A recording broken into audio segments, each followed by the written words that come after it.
How you doing, Duff here? You're looking at my 2016 Tacoma TRD Sport. It has the V6 in it. I've had the truck for about 5 weeks now, so this is kind of like a 1 month report.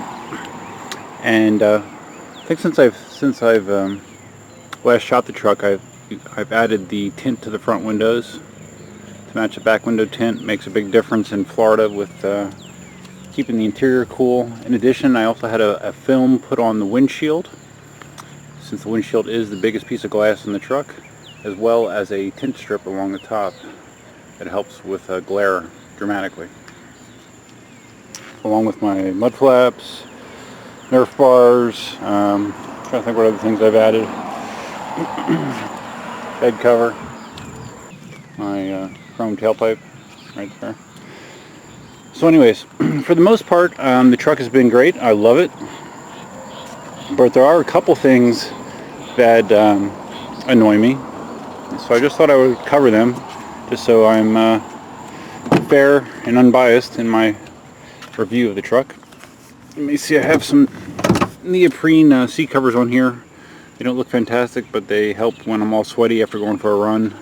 You just pull them off and throw them in the wash. So anyways, a couple little things that annoy me. Okay, you see this? This is the smart key.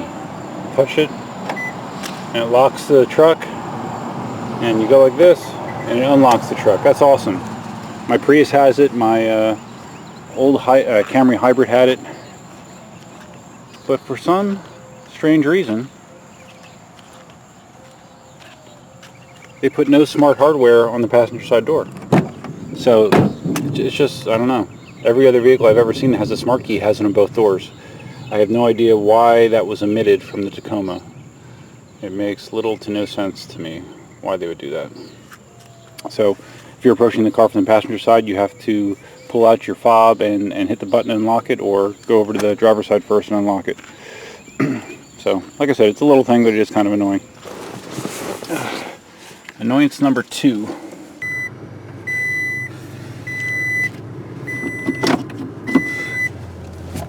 Just excuse me a second. I'm gonna park this back in the garage and wipe it down because we don't want water spots. Alright. Okay, annoyance number 2.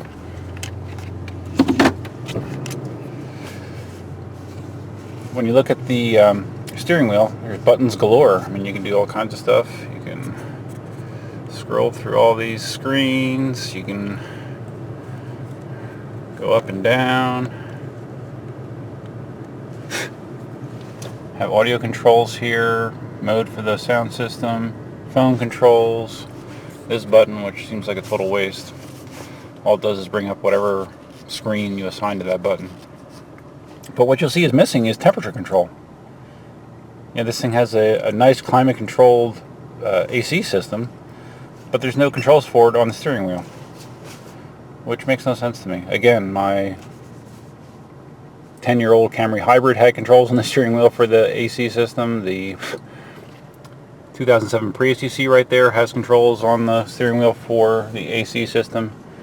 The 2016 Tacoma does not. All of your controls are done right there.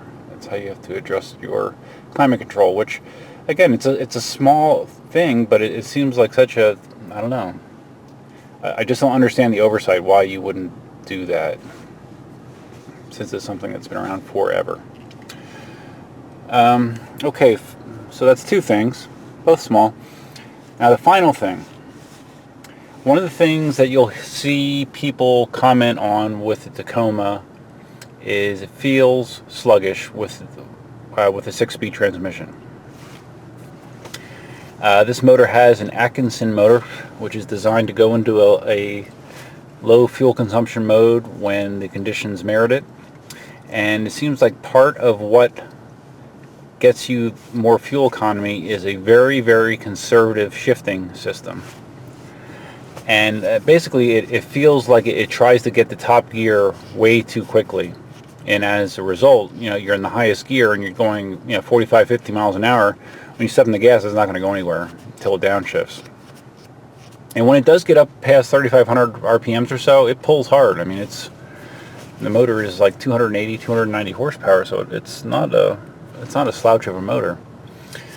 But anyways, those default settings are annoying. It doesn't bother me that much because I'm not the kind of person that's I do a drag race from light to light. I'm not hammering it all the time. But I did notice something interesting. Okay, so right now I'm going to put the truck in drive. Okay, so it's in drive. So now if I go over to sport shift mode, look at what gear you start out in sport shift mode. Fourth. So that means that the truck, when you're going from a dead stop, is pulling out in fourth gear, which seems crazy to me. And again, I guess it's all in the name of fuel economy, but man, it does. I mean, you take a stick shift vehicle and you try to start in fourth gear, it's going to feel like crap. And this does not feel peppy pulling out in fourth gear, obviously. So the good news is, okay, it's back in drive, is there is a fix for this, and the fix is right here, the ECT Power button. If you hit that, you'll see a little, let me turn it off, you'll see there's an indicator on your speedometer that ECT Power is engaged. And basically when ECT Power is engaged, it goes through all the gears. You will feel it shift from first to second to third to fourth to fifth, and it rarely gets to sixth unless you're up on the highway. And to me, it just feels way better. I mean, you're going higher up into the RPM range in each gear, so to me the truck feels dramatically different. And I've read on forums that a lot of guys just keep it in ECT Power all the time. There is obviously a fuel economy hit when you do that, but it's not huge. You know, it might be a couple miles per gallon, maybe something like that. And to me, the trade-off, the way that it feels in ECT Power, is worth it. The only annoying thing is this button will not stay turned on through power cycles. If you turn the truck off, turn it back on, it's back into normal mode, which is odd. My 99 Tacoma had an ECT Power button on the shifter, and I had it on all the time, and it stayed on all the time. With this truck, with the 2016 Tacoma, you need to re-engage ECT Power every time you turn the truck on, if you want to be in that mode. So that's a minor thing, but just another head scratcher why you couldn't make it persistent. But I guess there's a reason for it. So, anyways, those are really my only 3 negative things I could say about the truck. You know, it's been great otherwise. I've done some real work with it, lugged some stuff around. Drives very nice. It's a great looking truck. So those are really my only 3 negatives.